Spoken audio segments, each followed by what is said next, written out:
Hey there. Now, cleaning a bathroom is always going to be hard work for anybody, but what if you've got a really bad back or some kind of physical disability that makes it even harder?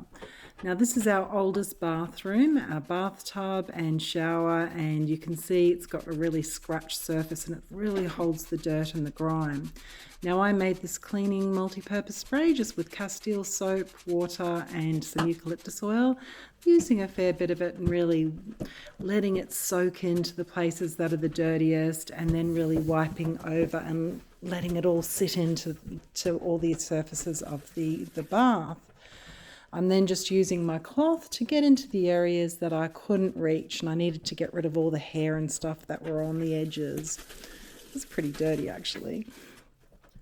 So you can see I just need a little bit more of that product to get around and actually clean the tap handles and over the spout and around them.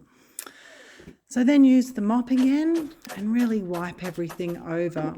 When it came to the bath, I needed to use a bit of cream cleanser, also known as Jif or Sif as the branded name.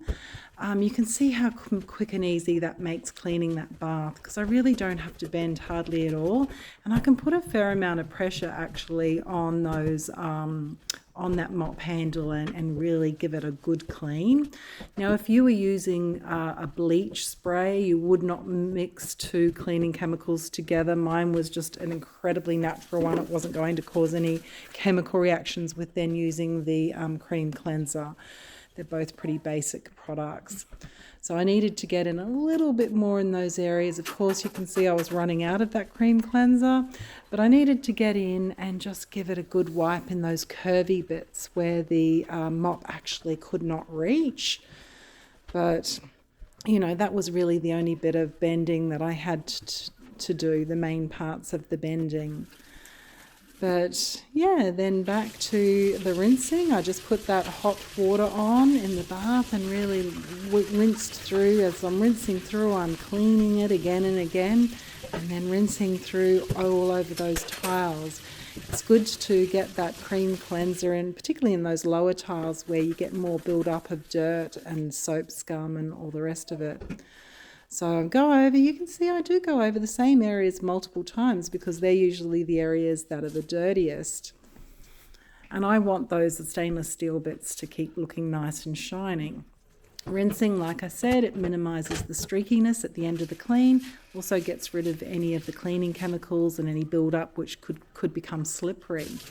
And you don't want any toxic cleaning chemicals, particularly if you're using something harsh like bleach, which I don't recommend. So yes, I rinsed it again and I rolled that mop head up so I didn't stretch it all out of shape, and wiped over everything yet again, and I'm pretty darn happy with the result. It looks great. So you can see this is the best that this particular bath comes up. It doesn't get much cleaner than that because it's scratched. So yeah, I'm really happy with how that worked.